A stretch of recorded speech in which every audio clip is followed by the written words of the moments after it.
Go ahead, Michael. Thank you. If I could go back to something my Fox colleague asked yesterday, and that's about the who pays for this. Mm-hmm. So I did a search last night for the phrase "fully paid for," coming from that podium and from in President Biden's speeches during the last year and a half. I found scores of them. I promise I won't read them all, but just a couple.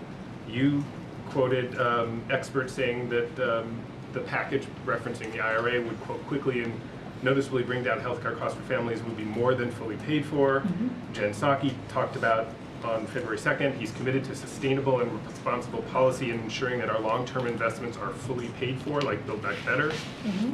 Brian Deese talked about packages that would be fully paid for across time. The president, in multiple speeches, talked about this bill. This is in December, referring to the BBB, is fully paid for. It won't increase the deficit. Anyway, the question is, do you all believe that this student loan program is fully paid for? And if it's not, why does the president think it was important to have all of his other spending priorities fully paid for to be fiscally responsible, but not this one? So we do, so this, again, this is the question that my colleague here, Ambassador, got. So we have to get a better sense, right, of what we're talking about as far as cost. Wait, let me just say that out loud. She is the domestic policy advisor, and when she was asked that question, so I just want to iterate what she said. But we do believe it will be fully paid for because of the work that this president has done with the economy, because of what you just said.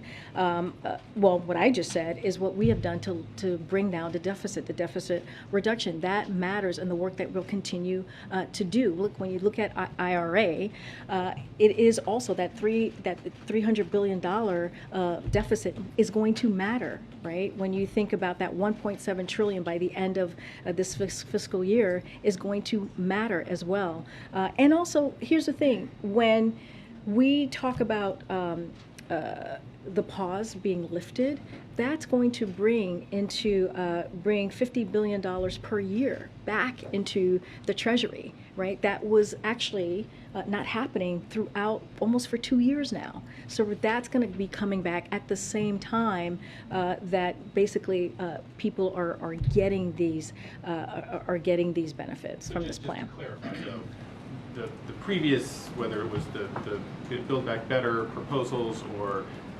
IRA or the infrastructure bills, those were, in the words of the administration anyway, fully paid for internally. Yeah. You're saying that this one, because of the benefits that of deficit reduction, you're okay raising or lessening that deficit reduction with this proposal because of the work that's been done in the past. Because this one doesn't have any pay-fors, right?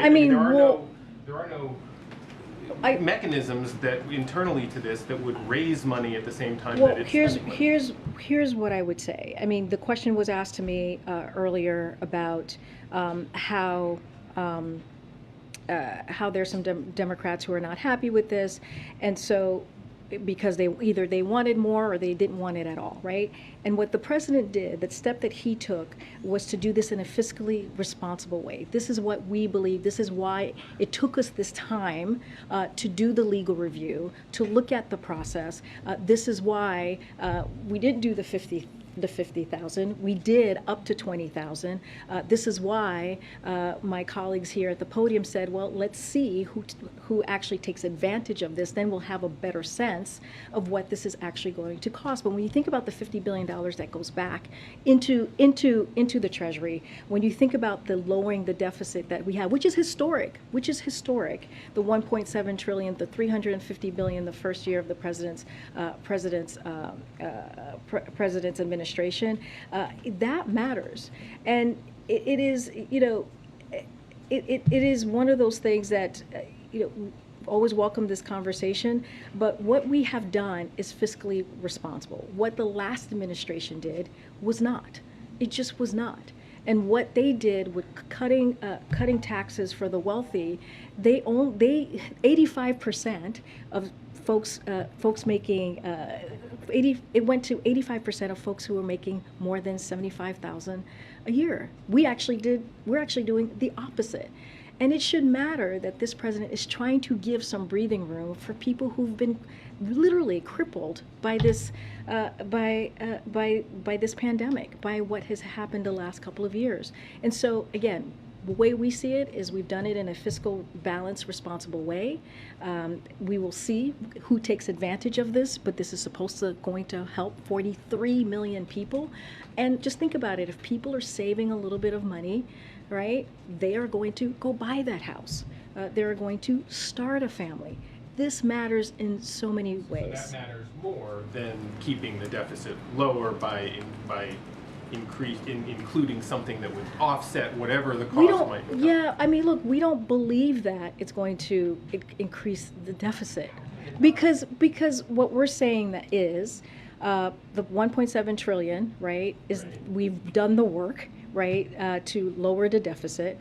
Also, $50 billion per year is going to go back. But that $50 billion was already. I mean, it's already was yeah, there. but we were getting we were getting zero. The Treasury was getting zero for the last 2 years. They still owed that money. I understand that. I get what you're saying, but there's also an argument that I'm making as well, is that we're putting money back into the Treasury, which matters as well. That is going to happen. A judgment on which is better or not. I'm just trying to understand. I think as some of my colleagues are. Yeah.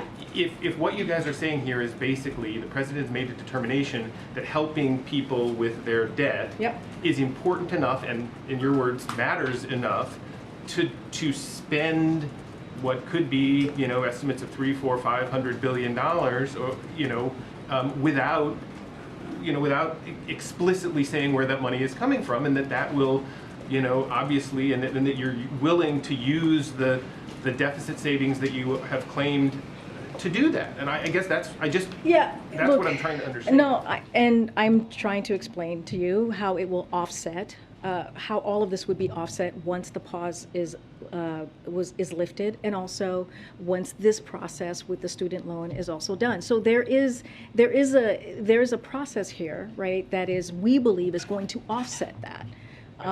Right? Okay. I know. All right. Well, I'm glad that I've exhausted you, Michael. That is rare to exhaust you. I know. Usually you don't get exhausted. All right. Go ahead, Peter.